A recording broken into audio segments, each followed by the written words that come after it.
차이신 줄 알고 봉독 드리겠습니다. 요한일서 3장 19절 말씀입니다. 이로써 우리가 진리에 속한 줄을 알고 또 우리 마음을 주 앞에서 굳세게 하리니 이는 우리 마음이 혹 우리를 책망할 일이 있어도 하나님은 우리 마음보다 크시고 모든 것을 아시기 때문이라. 사랑하는 자들아, 만일 우리 마음이 우리를 책망할 것이 없으면 하나님 앞에서 담대함을 얻고 무엇이든지 구하는 바를 그에게서 받나니 이는 우리가 그의 계명을 지키고 그 앞에서 기뻐하시는 것을 행함이라. 그의 계명은 이것이니 곧 그 아들 예수 그리스도의 이름을 믿고 그가 우리에게 주신 계명대로 서로 사랑할 것이니라. 그의 계명을 지키는 자는 주 안에 거하고 주는 그의 안에 거하시나니 우리에게 주신 성령으로 말미암아 그가 우리 안에 거하시는 줄을 우리가 아느니라.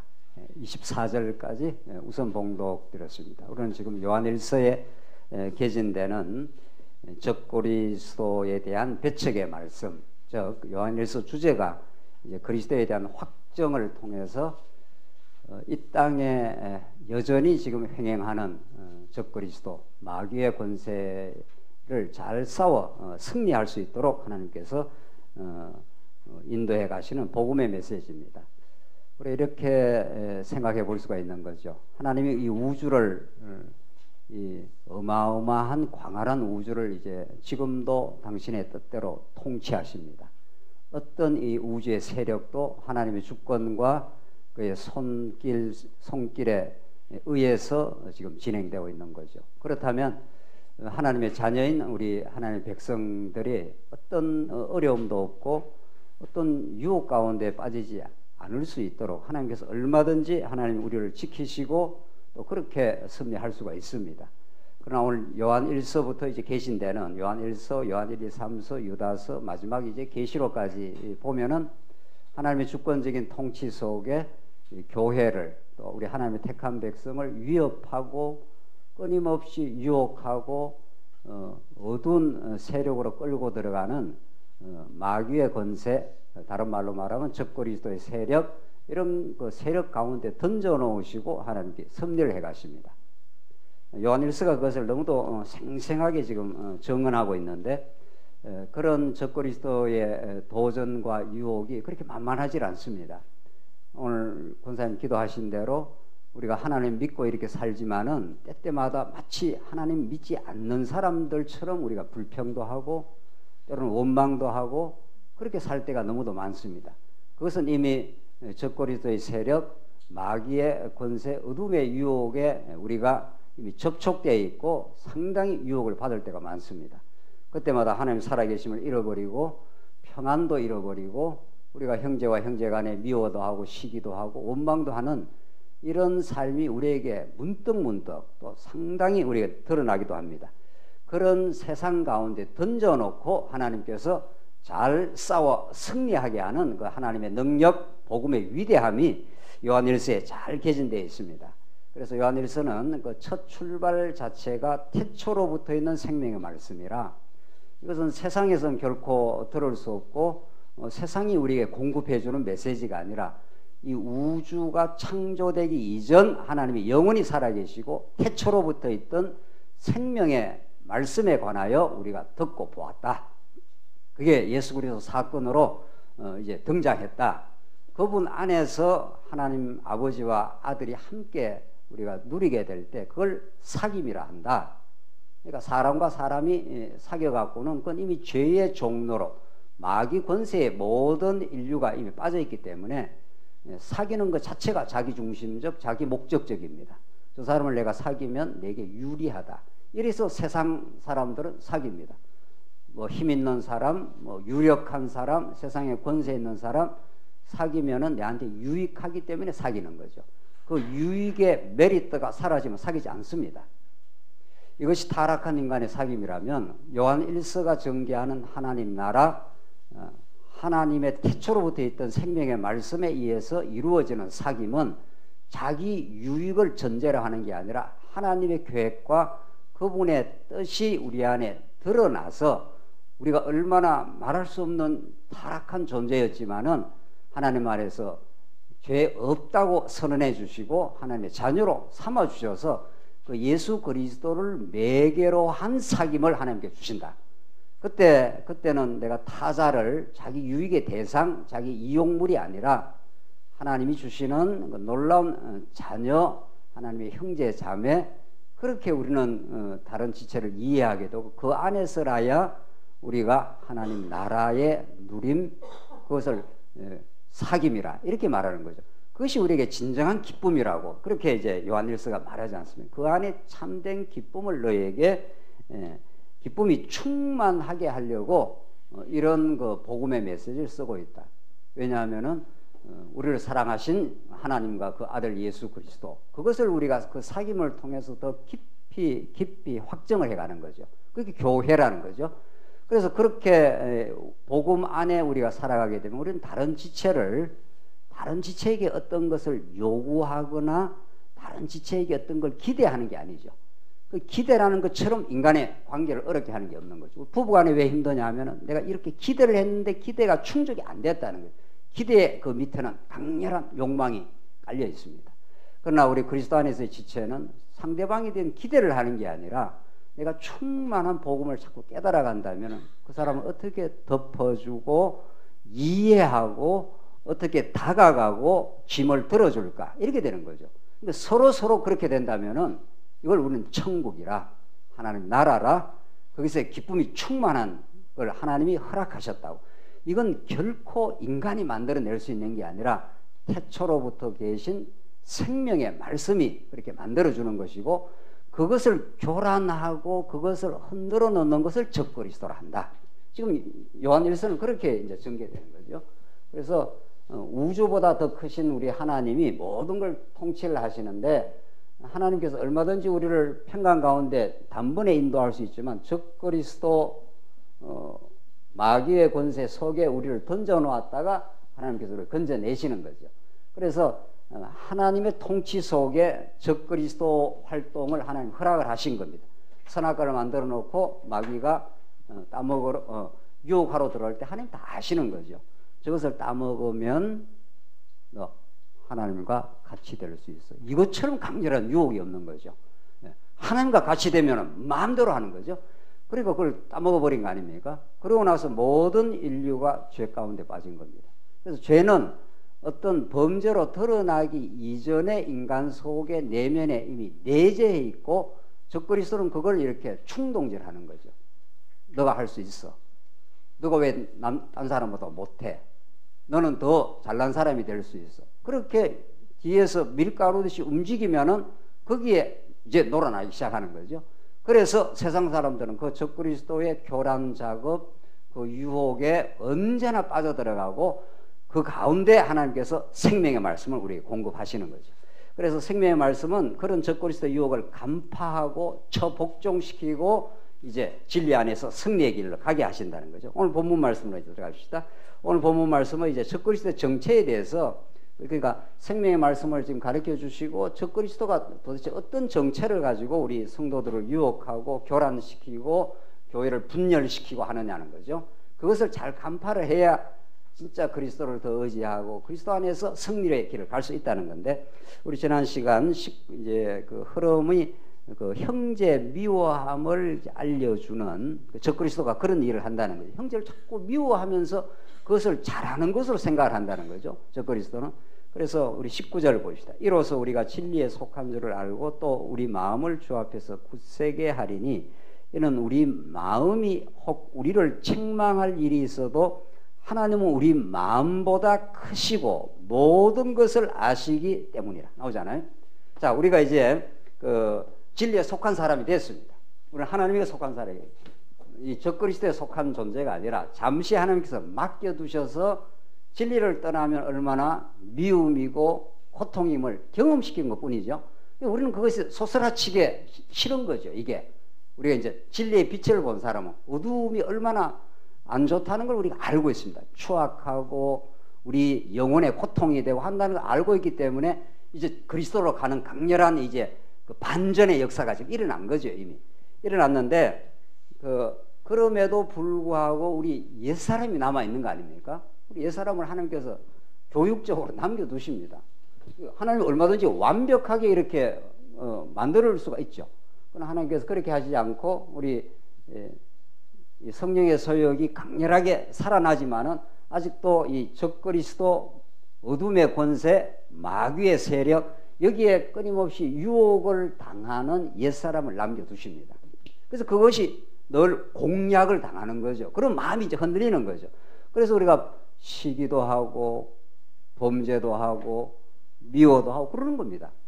그때 이제 자꾸 이렇게 소설에서 깨닫는 거죠. 내가 왜 이러지?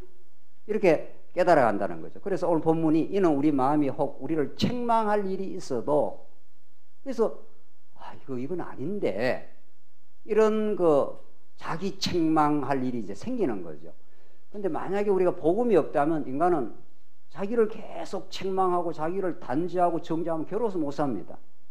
그래서 어떤 식으로든지 진리가 아니면 자기를 합리화를 해야 됩니다. 이거 방어 기제라는 게 있다는 거죠. 내가 꼭 그러려고 그런 게 아니라 이래 해서 어쩔 수밖에 없어서 이렇게 자꾸 방어를 한다는 겁니다. 그래서 그 합리화라는 것은 인간 지성이 만들어내는 가장 탁월한 비법입니다. 그러니까 어떤 일이 생기면은 내가 잘못했어 이렇게 안 한다는 거예요. 이렇게 이런 이유가 있어서 이럴 수밖에 없어서, 혹은 너가 잘못해서 내가 이렇게 되었어 라고 문제의 원인을 자꾸 밖으로 돌리는 거죠. 그게 이제 모든 인간이 하는 방어 기제입니다. 그래야 우선 마음의 평안을 얻으니까. 자기가 잘못했다고 자기를 막 책망하고 자기를 괴롭히고 하면은 못 견딜 거 아니에요. 근데 이제 우리가 예수 믿고 살다가 오늘 본문처럼 우리를 책망할 일이 생긴다는 거예요. 이건 뭐 언제든지 생깁니다. 내가 그때 안 그랬으면은 이런 관계가 어렵지 않았을 건데라든가, 그때 내가 이렇게 안 왔으면은 더 좋은 어떤 길을 갈 수 있었을 때라, 이런 이제 책망할 거리가 생긴다는 겁니다. 이때 어떻게 해야 되느냐는 거예요. 자기 책망을 계속 할 거냐고요. 안 그러면 자기 책망이 괴로운 일이니까 합리화를 해가지고 문제의 원인을 딴 데로 돌려버리는 거죠. 너 때문에 그래. 내가 지금 잘못한 게 아니고 너가 이렇게 했기 때문에 내가 그럴 수밖에 없었어. 둘 중에 하나예요. 책임을 전가하거나 자책하면서 괴로워하거나. 인간이 거기를 피해 나갈 수가 없습니다. 이 두 양자. 복음이 아니면 책임 전가를 해서 다른 사람에게 모든 문제를 되돌리거나 자기를 공격하는. 그래서 우울증이라는 게 자기 공격이라는 겁니다. 자기를 자꾸 괴롭힌다는 겁니다. 우울증이라는 게. 그 현대인들에게서 엄청난 우울증이 현대인의 징후입니다. 병적 징후입니다. 못 벗어나요, 그걸. 자, 오늘 그런데 본문은 만약 우리 마음이 혹 우리를 책망할 일이 있어도 하나님은 우리 마음보다 크시고 모든 것을 아시기 때문이라. 이게 정말 얼마나 놀라운 복음의 메시지인지 모릅니다. 하나님이 우리보다 훨씬 크시고 모든 것을 그분이 아실 뿐만 아니라 작정해 놨습니다. 사실은 우리가 때로는 예수 믿는 사람이 때로는 실수하고 범죄할 때도 하나님의 뜻과 작정이 아니면 그런 일이 안 일어납니다. 그럼 왜 그렇게 해놨느냐? 그러니까 우리는 보통 하나님이 다 하게 했어 라고 그러다가 합리화의 근거로 하나님께 작정을 자꾸 돌린 수가 있는 거죠. 그거는 정말 복음을 복음답게 못 깨달은 사람이에요. 하나님이 작정 안 해놓은 게 하나도 없습니다. 어떤 일도 하나님 다 작정을 해놨습니다. 그럼 우리가 실수를 할 때, 범죄를 했을 때, 어리석은 일을 범했을 때 하나님이 다 하게 했어라고 하나님을 합리화의 근거로 쓰는 게 아니라, 하나님 내가 이렇게 하나님이 안 붙들어 주시면은 범죄할 수밖에 없는 뼈저린 연약한 존재미라고 자기 죄를 자백하라고 하는 거예요. 그러니까 요한일서 이미 앞부분에 나오지 않았어요? 만약에 사람이 죄 없다면 하나님을 거짓말장이로 만드는 것이고, 그러나 하나님 앞에서 자백하면은 의로우신 그분이 우리를 다 용서를 해 주셨고 또 용서를 해 주신다는 거죠. 그래서 이 죄를 우리가 범했을 때 생명의 말씀 안에 들어와 있는 사람은 그게 새로운 출발의 근거가 될 뿐입니다.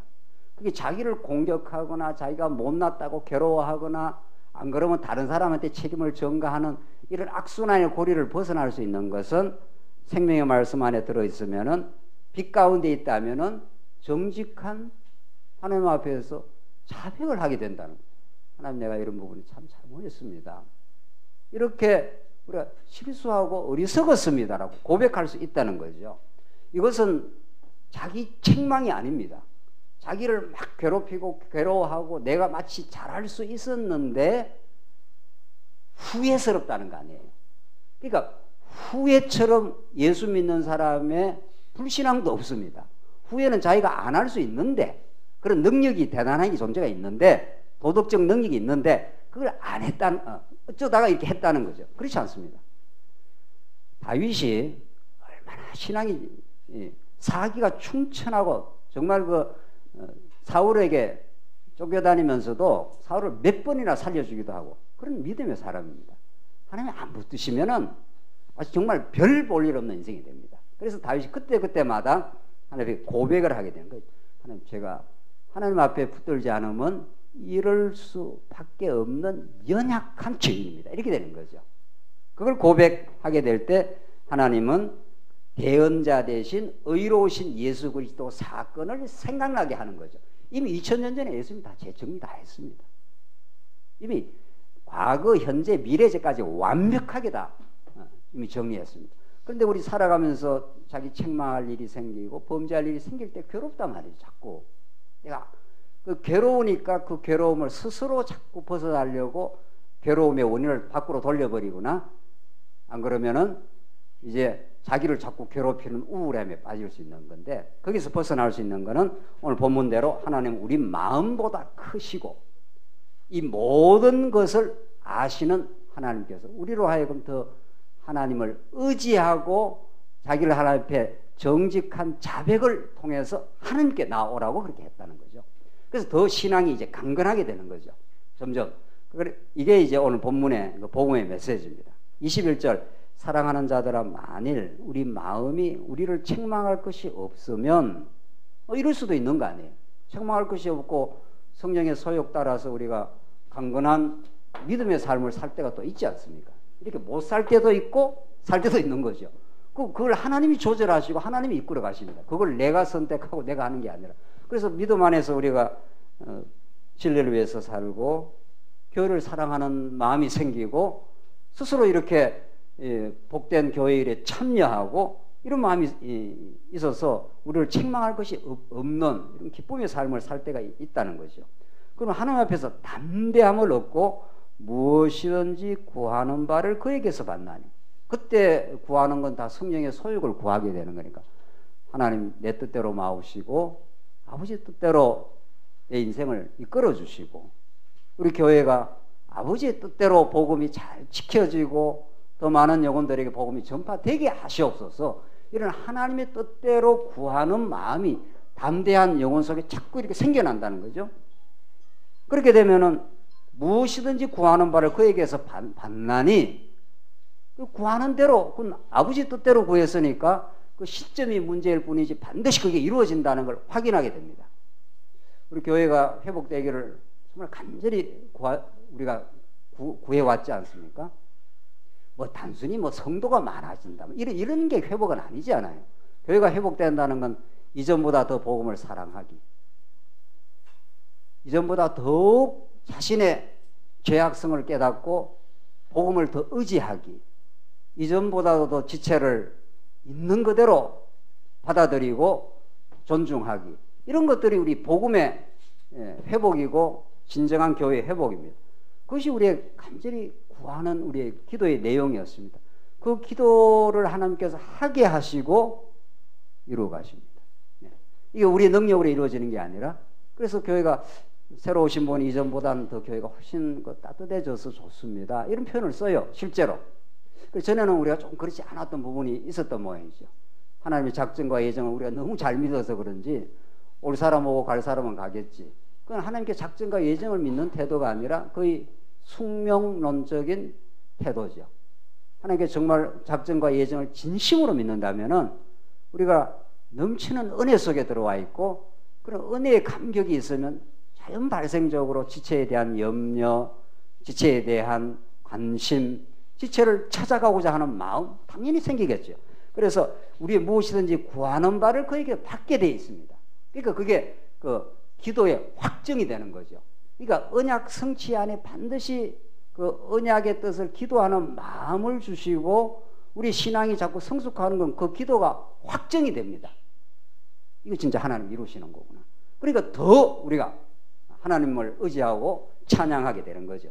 그러니까 그 구하는 바, 기도하는 바를 그에게서 받나니 이는 우리가 그의 계명을 지키고 그의 앞에서 기뻐하시는 것을 행함이라.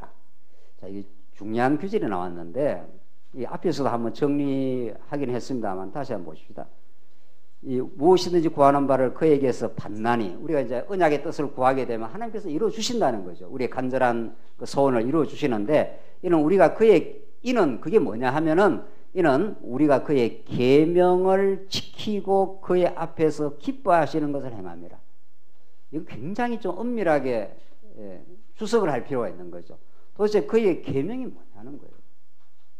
그 계명을 지킨다는 말이 뭐냐는 거예요. 두 번째, 그 앞에서 기뻐하시는 것을 행한다는 게 뭐냐는 거예요.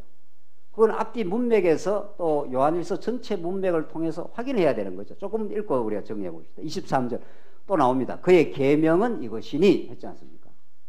그 계명이 뭐라는 거예요?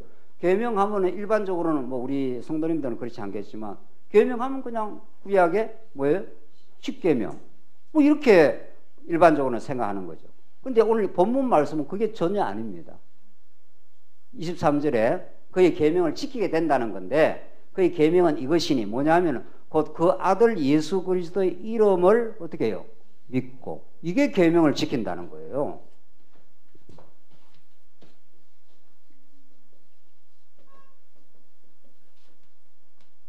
그의 계명은 이것이 그 아들 예수 그리스도, 그 아들 예수 그리스도를 믿고 했지 않았어요?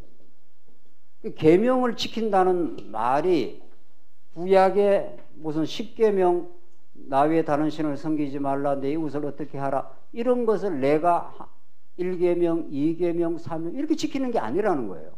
본문 말씀이 그렇지 않습니까? 이거는 굉장한 해석이 필요한 거죠. 계명이라는 이 그 의미가 뭐냐는 거예요. 여기서. 그래서 그 아들 예수 그리스도의 이름을 믿고 그가 우리에게 주신 계명대로 서로 사랑하는 것이라. 두 번째, 서로 사랑하는 것이라. 이게 계명에 함의된 내용이라는 거예요. 이건 정말 우리 신약 시대 우리 성도들의 신앙생활의 그 아주 핵심 중에 핵심인 거죠. 요한일서가 지금. 요한일서는 사실 신약 성경의 거의 결론과도 같은 말씀이에요. 사실은. 요한복음이 사복음서의 결론과도 같은 말씀이듯이 요한일서가 좀 그런 위치에 있습니다. 사실은. 자, 우리가 계명을 지킨다는 말이 무슨 말이냐는. 그러니까 우리가 이 본문을 보면은 아, 이거는 십계명이 아니네 하는 것이 무슨 감각적으로 들어오지 않습니까? 계명이라는 게 그의 아들 예수 그리스도를 믿고 또 그 안에서 서로 사랑하는 것, 이렇게 지금 설명을 했기 때문에, 자, 그러니까 이 의미를 우리가 좀 풍성하게 제대로 이해하기 위해서는 옛 계명과 대비를 해봐야 됩니다. 그렇잖아요? 이거 지금 새 계명에 관한 말씀이란 말이죠. 앞에서 지금 사도 요한이 말했던 것처럼. 자, 그러면 옛 계명과 새 계명이 뭐냐는 거예요. 옛 계명과 새 계명. 그러니까 지금 신약 시대 때 우리 모든 성도는 새 계명 안에 들어와 있는 거죠. 우리는 옛 계명 안에 들어와 있지 않습니다. 옛 계명을 온전히 성취하신 예수 그리스도 안에 주어진 새 계명 속에 우리가 들어와 있는 존재들이죠. 그러면 옛 계명과 새 계명이 어떤 현격한 차이가 있는가?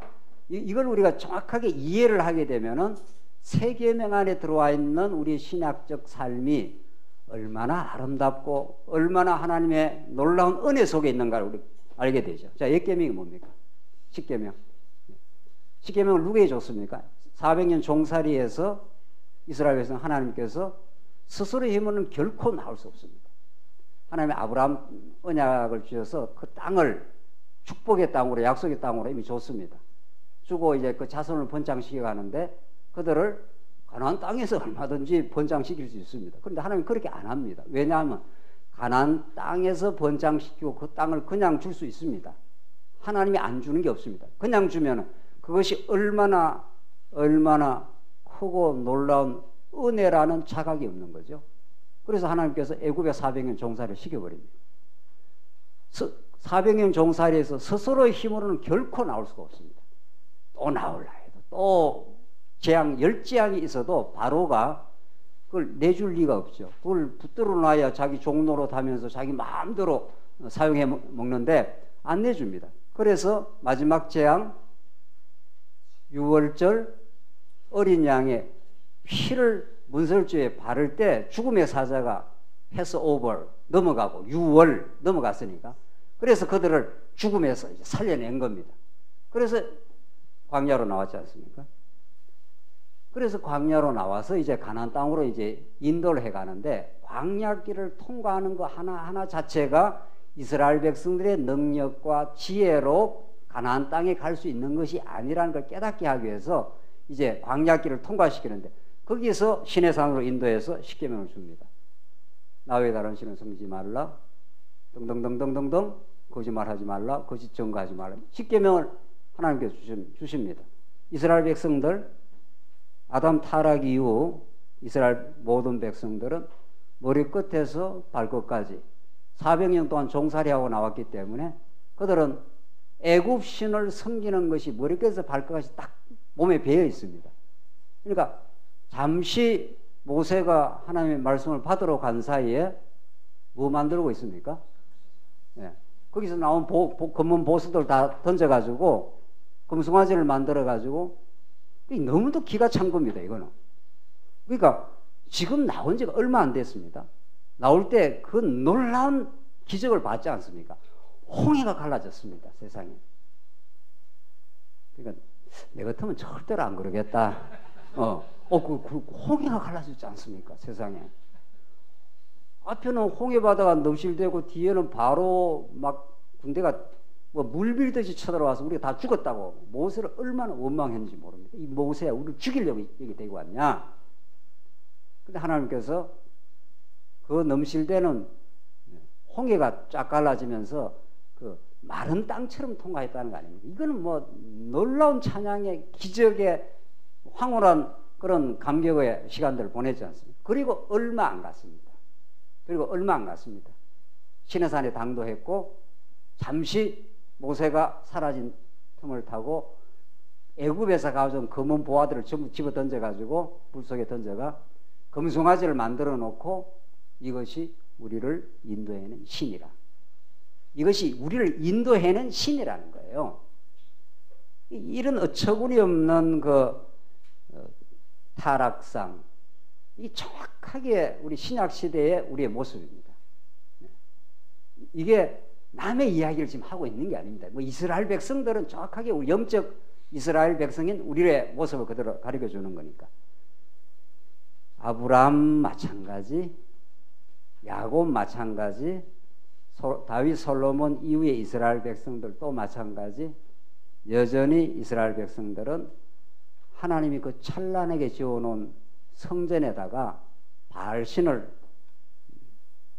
세워놓고 하나님이 베풀어 주신 은혜와 돌보심은 부족하다는 거죠. 바알이라는 말 자체가 풍요의 신입니다. 그러니까 그 바알신을 섬겨야 우리가 이 가나안 땅에서 풍요를 누릴 수 있다. 모든 인간이 풍요를 원하지 않습니까? 모든 인간이 풍족하고 만족하고 즐겁고 이걸 인간이 자기 행복을 구하는데 바알이 그걸 준다는 거예요. 사실은 그렇지 않습니다. 여호와 하나님께서 그렇게 범죄하고 어리석은 이스라엘 광야에서의 백성들, 가나안 땅에 넣어놨을 때도 사사기에 얼마나 자기 소욕대로 범죄했습니까? 그래도 하나님이 사랑했습니다.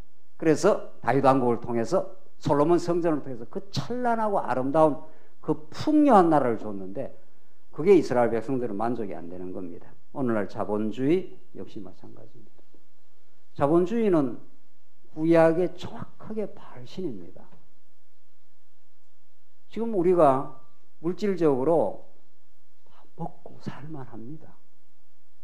지금 경쟁이 워낙 치열하니까 고통이 한국 사회가 있고 그게 문제가 많지. 지금 있는 대로 만약 생각을 한다면은 지금 물질적으로 부족하지 않습니다. 그러나 한 사람한테 물어봐도 풍요하다 안 합니다. 이 자본주의의 마력이고 뒤에 적그리스도가 이렇게 요동을 치고 있는 거죠. 모질에 더 많이, 더 높이, 더 가져야 돼. 그러니까 만족이 없는 겁니다. 그러니까 물질이 아무리 50대, 60대 많아져도 마음이 빈곤한 겁니다. 마음이 늘 빈곤한 겁니다. 이스라엘 백성이 그렇습니다. 이스라엘 백성이. 그래서 세력이 큰 이방 왕을 얼마나 의지하는지 모릅니다. 이스라엘 백성들이. 북이스라엘과 아람이 결탁해가지고 남쪽 유다를 쳐들어봤지 않습니까? 그러면 남쪽 유다는 절대로 안 망합니다. 뭐 아수르 아니라 아수르 할아버지가 쳐들어와도 남쪽 유다 절대로 안 망합니다. 하나님의 약속 백성이고 지켜준다고 했거든요. 그러니까 여호와 하나님을 믿어지기만 한다면은 불안할 이유도 없고 염려할 이유도 없습니다. 지금 오늘 우리에게 주신 게 충만하거든요. 근데 여호와 하나님 안 믿어지는 거예요. 그래서 덜렁 아수르한테 가서 살려달라고 그래요. 이게 아브라함부터 시작해서 이삭, 야곱, 광야 시대 때, 사사 시대 때, 다윗, 솔로몬 이후의 이스라엘 왕들 그 현 주소들입니다. 그러니까 그 말을 한마디로 정리하면, 이제 정리를 하자면은 옛 언약, 옛 계명, 이스라엘 백성은 지킬 능력이 있다 없다? 전혀 없습니다. 이스라엘 백성의 역사는 하나님을 정말 최고로 그렇게 두질 않습니다. 인간의 자기 욕망, 금송아지 만들어 놓고 이게 우리를 인도해낸 신이라, 이게 최고라 이렇게 하는. 그러니까 옛 계명으로는 절대로 하나님 앞에 나갈 길도 없고 그들은 범죄했기 때문에 정죄받아 마땅합니다. 그래서 하나님이 예레미야, 이제 선지자들 에스겔, 예레미야, 에스겔 이런 선지자들에게 새 언약을 주시는 거죠. 제가 그냥 읽겠습니다. 찾아보면 시간이 걸리니까. 예레미야 31장 31절인데 여호와의 말씀이라 보라 날이 이르느니 내가 이스라엘 집과 유다 집에 새 언약을 맺으리라. 옛 계명, 옛 언약은 안 된다는 거죠. 이스라엘 백성이 하나님을 경외하며 하나님을 사랑하며 이렇게 하면 최고로 행복한 건데 스스로의 능력으로 못한다는 게 입증이 됐습니다. 그래서 내가 새 언약을 맺게 하고 나의 법을 그들의 속에 두며 그들의 마음에 기록하게 하겠다. 이게 예레미야 혹은 에스겔 이제 후대 선지자들이 새 시대를 열겠다 이런 뜻입니다. 그래서 그 새 언약의 성취로, 이거 구약 옛 계명으로는 결코 이스라엘 백성들이 안 되는 것이 확증이 되고, 이 대신 새 언약은 하나님의 뜻을 이스라엘 백성의 타락한 인간이 법이 밖에 있으니까 이걸 인간이 지켜낼 수가 없습니다. 생각하는 것마다 하나님 뜻보다는 자기 뜻을 추구하고 자기가 신이 되고자 하는 거니까. 그러니까 너희 속에다가 하나님의 뜻을, 하나님의 법을, 하나님의 율법을 새겨서 하나님의 뜻을 잘 이루어 갈 수 있도록 내가 만들어 주겠다 이런 뜻입니다. 그죠? 그게 새 언약이고 예수님이 새 언약의 성취로 구약 전부 다를 예수님이 이스라엘 백성이 이룰 수 없는 걸 예수님이 이루신다 이런 뜻입니다. 그래서 예수뿐인 거죠 우리는. 그래서 새 언약을 성취하신 예수 그리스도 안에서 주어진 것이 새 계명입니다. 그러니까 우리가 지금 새 계명 말하고 있지 않습니까? 그러니까 오늘 본문의 말씀은 자 우리 계명이 무엇이냐 이렇게 했을 때 계명하면은 밖에서 어떤 하나 둘 셋 넷 이걸 내가 지켜야 되나 이렇게 지금까지 한국 기독교가 500년 동안 그렇게 생각을 해왔다는 거죠. 예수 믿고 나서 계명이 자꾸 등장을 하니까. 그러나 오늘 본문의 말씀은 하나님의 아들 예수 그리스도를 뭐 하는 거? 믿는 게 계명을 지키려는 거라는 거예요. 그러니까 옛 계명은 이스라엘 백성들이 결코 지킬 수 없는 죄가 밝혀졌으니 새 언약의 성취자로 오신 예수 안에서 모든 구약의 계명을 한 분 예수 그리스도가 십자가로 완전히 성취를 하셨다는 거예요.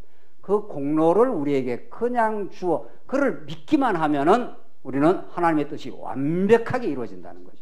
그래서 하나님의 자녀가 되고 죄 용서함을 받고 그분 앞에서 당당하게 설 수가 있고 그분 예수 그리스도 안에서 하나님의 구약 옛 계명을 완벽하게 성취하신 분이 예수 그리스도라. 그분 예수 그리스도를 믿는 게 계명을 지키는 거라는 거예요. 우리가 지금 그렇게 믿어가지 않습니까? 이게 얼마나 복음의 소식이고 굿뉴스냐는 거예요. 그걸 믿게 하는 것도 성령이 믿어지게 해서 우리에게 그냥 선물로 주시는 거라는 거예요. 그래서 그렇게 선물로 주어지게 되면은 우리가 결코 스스로의 능력으로 사랑할 수 없는 사랑의 능력이 생긴다는 겁니다.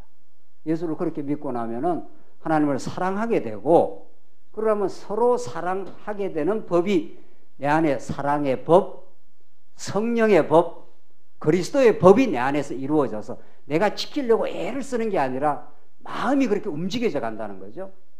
그래서 점점 그렇게 움직여져 가서 사랑하게 되고 우리가 교회를 사랑하고 우리 지체를 섬기게 되고 이런 것들이 자연 발생적으로 내 멍에를 메고 내게 배우라.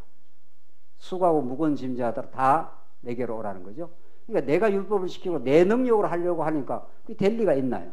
하다가 실패하고 하다가 넘어지고 그 이스라엘 백성들의 2000년 역사가 그걸 입증을 해주고 있습니다. 이스라엘 백성들 한 번도 하나님을 진심으로 사랑하지 않습니다. 언제나 자기 욕망을 추구했던 이스라엘 백성들에게 하나님의 언약대로 너희들이 할 수 없는 구약의 율법을 새 언약의 방식으로 내가 이루어 주겠다. 이게 예수가 십자가에 죽는 방식입니다. 그리고 3일 만에 부활하심으로 이렇게 된 거죠. 그러므로 우리에게 그 무한한 하나님의 능력과 은혜를 우리에게 거저 주심으로 그 아들 예수를 믿어지게 돼요. 믿는 게 이게 최고의 선물입니다. 그걸 믿는다는 건 자기를 믿지 않는다는 거 아닙니까? 그렇죠? 우리가 누구를 믿는다 하는 것은 내가 이런 능력이 있다고 못 믿는 거죠. 그러니까 내 자신을 십자가에 못 박게 된 거죠. 예수가 십자가에 못 박힐 때 우리도 어떻게 해요? 같이 박혔습니다. 그래서 예수만 믿게 된 거죠. 우리는 그분 안에서만 우리가 구원이 있고 그분 안에서만 하나님의 나라가 있고 그분 안에서만 우리가 우리 형제를 사랑할 수가 있는 거죠. 그래서 그 계명이 성령의 능력으로만 지켜집니다. 우리는 다 원래 지어질 때 땅에 흙으로 지어졌지 않습니까? 흙은 아무 능력이 없습니다. 하나님이 생기를 불어넣어 가지고 뭐가 된 겁니까? 생명이 된 겁니다. 그것이 장차 오실 제자들 예수님이 3년 동안이나 데리고 다녔지 않습니까? 그러나 그들은 스스로 예수를 진심으로 사랑하고 형제를 사랑할 능력이 없습니다. 그래서 오순절날 내가 너와 함께 있는 것보다 가는 게 더 낫겠다. 내가 보내주는 또 다른 보혜사 성령이 오시면 너희를 진리의 길로 인도해 가겠다. 그래서 성령이 위로부터 이렇게 하늘로 내려오신 겁니다. 그때라야 권능을 덧입고 예수가 진짜 믿어집니다. 이게 하나님의 일이라 그럽니다. 정말 하나님 믿어지는 사람은 마음에 담대함이 있고 하나님부터 용서를 받았고 그의 무한한 사랑의 공급 속에 살기 때문에 예수 한 분으로 충분하고 충만한 삶이라고 믿어지는 겁니다. 그래서 자본주의의 법칙을 안 따라가도 괜찮습니다. 더 많이 더 많은 걸 안 가서 지금 있는 것으로 충만하고 감사하고 열심히 일할 뿐이라는 거죠. 전혀 다릅니다. 늘 부족하고 늘 불만족하고 이렇게 열심히 하는 거하고 예수 한 분으로 영적으로 충만한 기쁨, 그게 그 아들 예수를 믿어진 일입니다. 이것처럼 우리에게 큰 복은 없는 겁니다. 그게 그의 앞에서 기뻐하는 것을 행함이라고 앞에 나오는 그 말이 그런 뜻입니다. 그 예수를 믿고 우리가 진심으로 하나님을 사랑하게 되다 보니까 우리 지체도 이렇게 저 사람을 내가 사귀어야 좋은 게 아닙니다. 내한테 유익하니까 사귀는 게 아니라 나는 그리스도 안에서 충만한 기쁨을 얻었기 때문에 어떤 보상 없이 사랑하는 겁니다.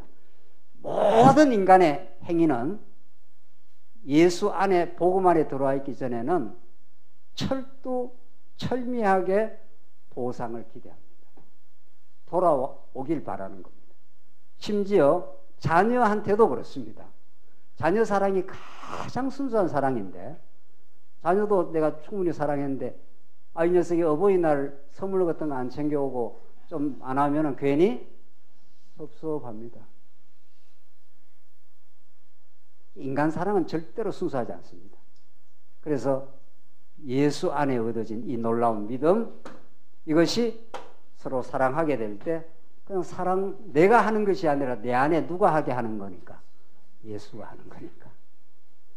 그래서 하고 나서 깨끗하게 잊어버리게 되고 얼마나 충만한 기쁨이 있는지 모릅니다. 이건 세상이 말하는 허탄한 허망한 사랑하고는 너무도 다른 세계에 우리가 들어와 있는 겁니다. 그래서 저는 성도님하고 이야기하는데 이렇게 교회를 이렇게 생각하게 되고 교회 안 믿는 사람하고 이야기를 하면은 자꾸 자기 공로가 나온다는 거예요. 자기가 뭘 대단한 걸 한다는 거예요. 근데 우리 예수 믿는 사람끼리 만나면 제대로 예수를 이제 믿게 되면은 하나님이 내게 베푸시러 주신 거고 하나님이 이런 사랑하는 마음을 주셔서 교회를 섬기게 되었고, 그러니까 어떤 일도 그분의 영광, 그분의 하시는 일, 그분의 은혜, 그것만을 노래하게 된다는 거예요. 오늘 새 계명이 그런 겁니다. 옛 계명 앞에서 인간은 결코 할 수 없었던 일을 예수 한 분이 하시는 겁니다. 그분이 우리에게 그 믿음을 주셨고 사랑하는 마음을 주신다는 거죠. 그래서 그게 최고의 그 22절에 나오는 그 앞에서 기뻐하시는 것을 행함이라. 이게 세상이 주지 못하는 신령한 기쁨입니다. 사도 바울도 이 기쁨을 얻었기 때문에 육신적으로 그렇게 고달팠어도 그 기쁨을 누렸기 때문에 밖에 있는 사람한테 기뻐하고 또 기뻐하라 한 거죠. 그래서 24절 그의 계명을 지키는 자는 주 안에 거하고 나오잖아요. 그 계명을 지키게 되는 것은 내가 주 밖에서는 할 수 없는 일이었다는 거죠. 주 안에, 예수 안에 있기 때문에 이렇게 올라왔기 때문에 예수 그리스도를 주님으로 보내서 주님 안에 우리가 이렇게 거하게 된 속사람이 예수 그리스도에게 붙은 바 되어서 하게 된 일이라는 거죠. 그래서 이 주 안에 거한다는 말이 in Christ라는 말이 사도 바울이 에베소에서 그렇게 많이 반복을 합니다. 여러분과 저는 이제 주님 밖에 있는 게 아니라 주님 어떻게 해요? 안에 이미 들어왔습니다. 이미. 그러니까 영생도 있고 용서도 받았고 의롭다함도 받았습니다. 그래서 그 주 안에 있기 때문에 나는 포도나무요 너희는 뭐라고요? 가지니 너희가 내 안에 있기만 하면은 아름다운 열매가 맺히게 된다는 거예요. 그러니까 내가 애쓰고 노력하는 게 아닙니다.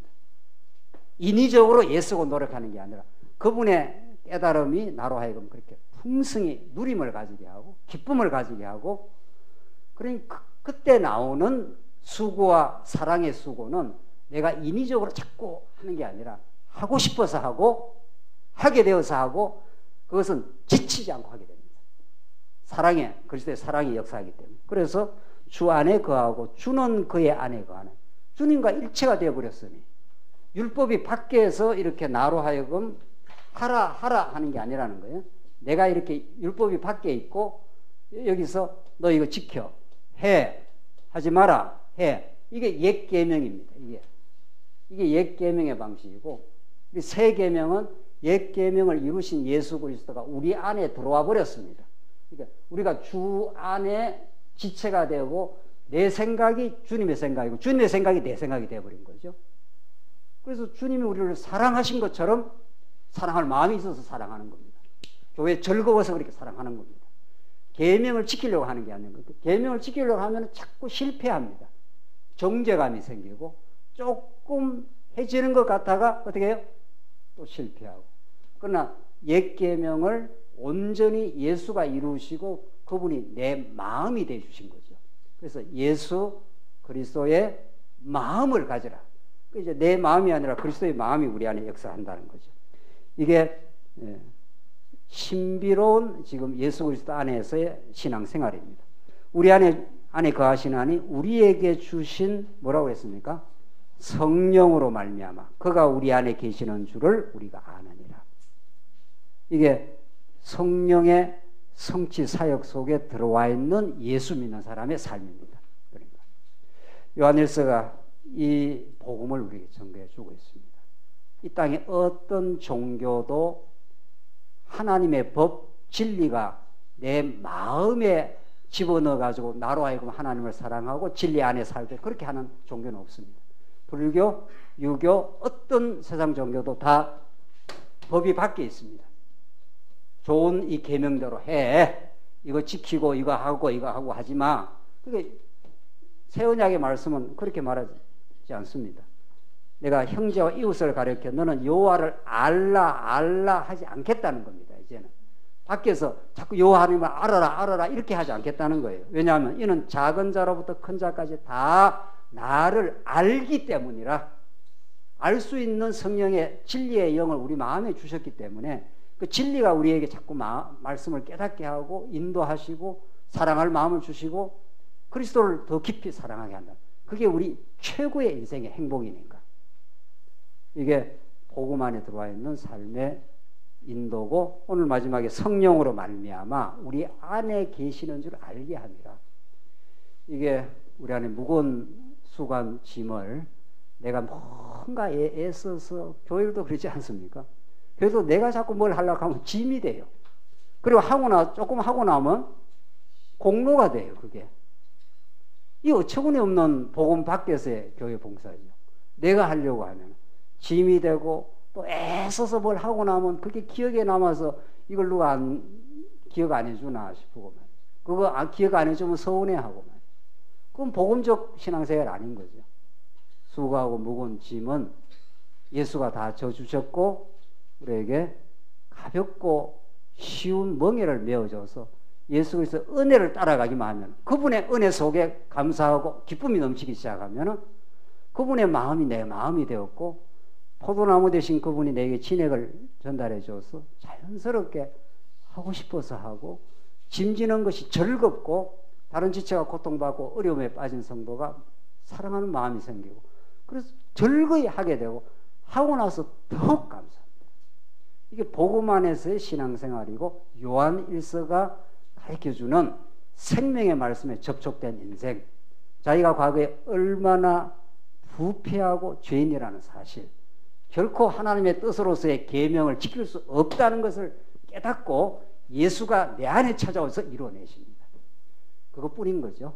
그래서 우리는 평생을 그분 한 분 알기, 평생을 우리 교회 생활하면서 내가 얼마나 하나님의 빛된 말씀이 아니면 어두웠던 인생인가를 깨닫고 예수 그리스도 한 분을 우리의 위대한 가치로 깨닫고 그분의 아름다움을, 그분의 놀라움을 노래하는 그런 삶을 살다 보니 서로 사랑하게 될 겁니다.